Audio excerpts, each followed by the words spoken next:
Caitlin Clark's new Kobe PE shoe sold out in less than a minute, and I saw so many tweets about this, so many people who were so sad that they missed out on the shoe. I saw that there was this one Dick's store and people were lined up around the corner like camping out trying to get the shoe. Nike just pulled off what might be the biggest corporate blunder of the decade, and Aya Wilson is absolutely livid. After throwing piles of money into building up Wilson's brand, while Caitlin Clark was out here lighting up social media with every step she took, Nike finally came to its senses. They've now officially dropped Caitlin Clark's Player Edition. Is this the first exclusive Nike commercial starring Caitlin Clark since she entered the WNBA? Sure, she's made appearances here and there, featured in a few rollouts alongside other athletes, but this right here? This is her first solo spotlight. Nike finally woke up to the reality they couldn't ignore any longer. They bet on the wrong superstar. And now that they're shifting their focus to the one who actually makes their cash registers sing, Wilson is throwing a meltdown that's as dramatic as it gets. Let's not kid ourselves, this isn't just about sneaker designs or signature colorways. This is Nike essentially admitting they wasted years promoting the wrong face of women's basketball. Meanwhile, Clark's mere presence causes their website to crash harder than your grandma trying to update Facebook. If you support Caitlin, drop a "baby goat" in the comments, because this moment is massive. Clark's Player Edition, once believed to be just a private colorway, was leaked just days ago. Nike officially announced that everyone would now have a chance to wear her sneakers. And the numbers? They do not lie. Let's pull the receipts. Aya Wilson's signature shoe debuted with plenty of media buzz, but reports say shelves are still stocked. In other words, they're headed for the clearance rack. Meanwhile, Caitlin Clark's sneaker drop, a Kobe collaboration, mind you, not even her own signature line yet, saw 13,000 pairs disappear in less than a minute. Not 5 minutes. Not 10. 60 seconds. That wasn't a release. That was a feeding frenzy. Let's be real, Caitlin Clark's Kobe drop was the sneaker of the week, hands down. And if you didn't put in the legwork, you missed out. Because that 13,000 pair drop was snapped up in seconds, and resale prices instantly jumped to $350, then $500, and now even $600 in some markets. That's not demand. That's a cultural takeover. This kind of hype sets a whole new precedent, one that could lead to more exclusive Player Edition Cobes dropping for the public. The Nike site didn't just lag, it tapped out. Bots feasted. Sneakerheads begged for plugs. And folks were scrambling to secure just one pair, one for the collection, one to rock. Because everyone knew, these weren't just shoes. These were Clark's coronation. And here's where the whole thing really starts to sting for Aya Wilson. Nike spent 2 entire years grooming her sneaker line. They gave her the royal treatment, custom logos, heritage nods, and design elements tied to her family. Celtic symbols to honor her parents.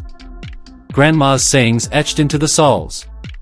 It was more scrapbook than sneaker, a deeply personal project meant to immortalize her journey. Yet even with all that, she kept quiet about her Nike deal while publicly criticizing Caitlin Clark. In Time magazine, no less. She had the platform to say something, to shut down the backlash Clark was facing, but instead, she played the victim. And now, fans are losing respect. You had a Nike deal the whole time, many are saying, and you used the moment to fuel division. Meanwhile, Clark is still rocking repurposed Cobes with no personal branding, no official signature line, and still outselling Wilson's handcrafted sneaker by hilarious margins. Nike gave Wilson every resource imaginable. And yet, Caitlin's low-key drop broke the internet with zero flash, zero commercials, just pure demand. It's almost tragic. Almost. Now, yes, Caitlin's Nike sneaker is technically a Kobe collaboration. And some fans are frustrated by that. She's a big enough star to stand on her own, they argue. Why launch her first shoe as a tribute instead of an original? And honestly, they have a point. Clark has already built her own legacy. She doesn't need to ride anyone's coattails, no matter how legendary. But even more frustrating to fans is the elephant in the room, Aya Wilson's "me first" energy. She's been chasing personal accolades with more intensity than most politicians during election season. She got her custom kicks, her mysterious, unexplained logo, a fancy Nike ad directed by Malia Obama, and she still acts like the world owes her something. Meanwhile, Clark just steps onto the hardwood, drains a 30-footer like it's nothing, and accidentally becomes Nike's biggest female asset since Michael Jordan. Aya Wilson loudly demands her flowers. Caitlin Clark quietly builds an empire. And let's not ignore the undertones here. All this drama unfolded while Wilson's team tried to paint Clark as some privileged white girl getting handed opportunities she didn't earn. But the truth? Clark earned every single ounce of her spotlight. And while Wilson could have used her platform to cool things down, to say, "Relax, I've got a deal too. My shoe's on the way," she said nothing. That silence? It spoke volumes. Nike, for its part, tried really hard to make Wilson the face of women's basketball. They gave her a $20+ million contract extension, full marketing campaigns, and the full diamond in the rough treatment. But you can't manufacture what Caitlin Clark naturally brings to the table. Clark inked her own 8-year, $28 million deal with Nike and immediately became their most valuable female ambassador, with barely any marketing push. Every time she steps on the court in Nike gear, it's a commercial. One they didn't even have to write. She doesn't need directors, scripts, or stylists. She just plays basketball, and prints money.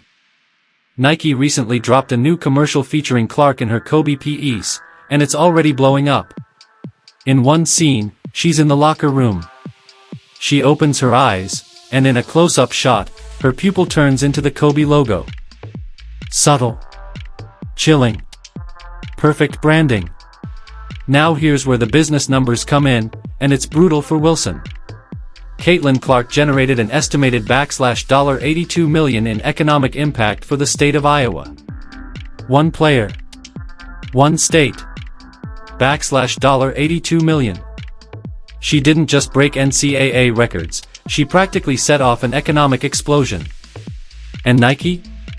They nearly let that slip through their fingers while chasing a narrative that fans weren't buying.